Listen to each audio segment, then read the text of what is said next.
There's a show on Netflix right now called Stranger Things. So good. It's got great score, great music behind it. And I was thinking about this. I made some calls last night, and I was just doing kind of my thing, which I do because I love football. And over the course of time, there have been stories in my life that have been kind of groundbreaking. Tim Tebow gets drafted first round. Tim Tebow goes traded to this team or that team. The Michael Vick story, the dog fighting.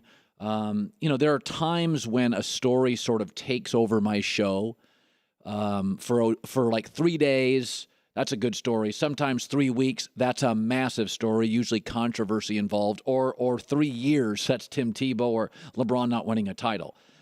These stories will have varying interest, but I think there are 5 things, if you line stuff up. I'm not saying probable, but I'm saying there's a possibility of those. Some being probable, some being possible. But I want to give you 5 things. We're going to call this segment Stranger Football Things. Look at you on the bike. In honor of Netflix. Are we in the upside down right now? Yes. Okay, let's do number 1. Hear me out on this. Lane Kiffin's the new offensive coordinator of the New England Patriots. What? Josh McDaniel, yesterday a story breaks in Boston. He's leaving. There's going to be, on average, 6 new head coaching jobs in the NFL every year in the last decade. There'll be 6 openings. 5 of the 6 have a new young quarterback. Josh McDaniels in the new NFL, where they're hiring offensive coordinators, is going to get one of those jobs. Saban and Belichick have an incredible relationship dating back to their years when they coached together in Cleveland. Also, notice how many Alabama players Belichick drafts. Kiffin wants a new head coaching job, but even after the national titles at Alabama, he's not getting them. So how does he get back to being a head coach? What's better than being the offensive coordinator of Alabama? Being the offensive coordinator of Saban's friend Bill Belichick. And they'll be looking for one. Lane Kiffin, the new offensive coordinator with the New England Patriots. Number 2, hear me out. Sean Payton, USC football coach. His first 8 years of coaching were college. Drew Brees just got a new 2-year deal. It is overpriced, and I love Drew Brees. It is now limiting what he can do defensively, and they're already 0-3. In a division with Jameis Winston, Matt Ryan, and Cam Newton, he has the worst defense. Ownership in New Orleans is zany. His agent's Tom Condon at the LA-based CAA. Sean Payton to be the next football coach at USC. Number 3, strange football things. Tony Romo to the New York Jets at the end of the year. Todd Bowles in New York, a very capable coach, will not make the playoffs again. It'll be his 3rd year. It's in New York. Woody Johnson getting impatient. They signed Ryan Fitzpatrick as a stopgap for 1 year.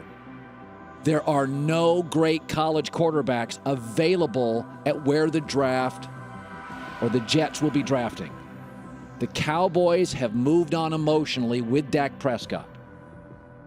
Romo will come back, last long enough to give teams like the Jets, again, until they get the star, to sign him to a 2-year deal. And Dak will still only be making $400,000 a year rookie deal, allowing the Cowboys to eat some of Romo's contract, which makes it more attractive to the New York Jets. Tony Romo to the New York Jets. Number 4, Bill Belichick will choose in the next 12 months Jimmy Garoppolo over Tom Brady.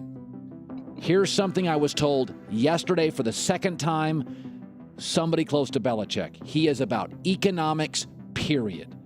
Garoppolo's new deal would be 30 or 40% less than Tom Brady's deal. Tom Brady, in an increasingly weak AFC, gets to another Super Bowl. Belichick knows the old saying, pigs get fed, hogs get slaughtered. Leave a guy a year early than a year too late. Tom Brady will be 40 entering next season. He turns 40 next August. I'd repeat this. Tom Brady, expensive, turning 40, got an heir apparent. Belichick will make the decision within a year to choose Jimmy Garoppolo. And finally, if stranger football things happen, the Raiders actually remain in Oakland. Jerry Jones has privately told people he's concerned about Vegas's transient population, not gambling. He is also the NFL's deal maker. And Jerry is very tight with Stan Kroenke, the LA Rams owner. Over the next 3 years, Stan Kroenke wants all the PR he can possibly get on that new LA stadium deal. But if Oakland goes to Las Vegas, that is going to be the talk of the league for 3 years, driving some LA-based football fans to fly or drive to Las Vegas. A new deal in Oakland, which for the record, San Francisco, Oakland's 6th biggest TV market. Jerry and Stan are very reluctant to move to Las Vegas, transient population, 40th TV market. Roger Goodell and the league step up, put $1 billion, it's almost like I've heard this, to Oakland, and they remain in Oakland and do not go to Vegas.